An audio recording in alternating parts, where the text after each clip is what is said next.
Hi అండి, welcome to my channel happy couple vlogs 143. నా channel subscribe చేసి support చేయండి ప్లీజ్ అండి. నేను బాగున్నాను, మీ అందరూ కూడా బాగుండాలని మనస్ఫూర్తిగా కోరుకుంటున్నాను. ఇది నేను నా పెద్ద తిరుపతి వ్లాగ్ అండి, ఫుల్ వ్లాగ్. తర్వాత నేను పెద్ద తిరుపతి వెళ్ళగానే చక్కగా లాకర్స్ కోసం అయితే వెళ్ళాను, అలా లైన్లో నుంచున్నాను. ఇది లాకర్స్ కోసం అయిపోయినాయి అన్నారు. ఆ తర్వాత కాసేపు నుంచోమని లాకర్స్ అయితే ఇచ్చారు. ఆ తర్వాత 3 కత్తెరలు ఇద్దామని చెప్పేసి టికెట్కి అయితే వెళ్ళి నేను చక్కగా ఇచ్చేసి దర్శనం అయితే అయిపోయిందండి.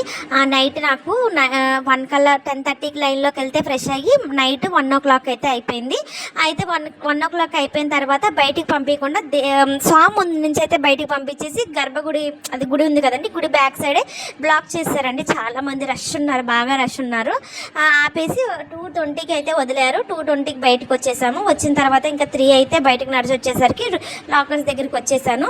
వరాహమూర్తిని దర్శించుకోవడానికి నెక్స్ట్ డే మళ్ళీ ఫ్రెష్ అయిపోయి చక్కగా షాప్స్ అలా చూసుకుంటూ నేను చక్కగా ఇట్లాగా ఫొటోస్ ఇవన్నీ చూసుకుంటూ నేను చక్కగా వరాహమూర్తిని దర్శించుకోవడానికి అక్కడ ఫ్రీ బస్ ఉంటుంది కండి, ఎక్కడానికైతే ఎక్కి నేను చక్కగా బస్సులో అయితే వెళ్ళానండి. అది చూసారు, అక్కడ జనాలు అయితే ఫుల్ రష్. నెక్స్ట్ డే మాకు కూడా అట్లానేనండి, మొత్తం చాలా చుట్టూరు పెట్టారండి. బాగా నడిచి కాళ్ళ నొప్పులు వచ్చేసి చక్కగా అలా వెళ్ళిపోయి అక్కడ చెట్టు ఉందండి, చెట్టు కింద శివాలయం ఉంది, అక్కడ శివలింగం ఉంది, అక్కడ వాటర్ పడుతున్నాయి. అలా దాన్ని దర్శించుకుని చక్కగా పుష్కరిణికి అయితే వెళ్ళి చక్కగా కాళ్ళు అయితే కడుక్కుని నెత్తి మీద నీళ్ళు అయితే జిమ్ముకుని ఆ పక్కన అయితే నేను చెట్టు చూపించాను కదా, అదిగో చూసేసి చక్కగా పుష్కరిని చక్కగా చెట్టు కింద కూడా వెళ్ళి నేను దండం పెట్టుకుని కర్పూరం అయితే వెలిగించానండి. వెలిగించినాక చక్కగా ఈ వరాహమూర్తి వారి దర్శించుకోవడానికి లైన్లో అయితే వెళ్ళాను. వెళ్ళేటప్పుడు అక్కడ గోపురం కనపడుతుందని చెప్పేసి గోపురం అంటే ధ్వజస్తంభం కూడా కనపడుతుందని చెప్పేసి తీసాను. తర్వాత ఈ వరాహమూర్తి వారు చక్కగా స్వామివారిని అయితే నేను దర్శించుకున్నాక వెంగమాంబులో భోజనం అయితే చేశానండి.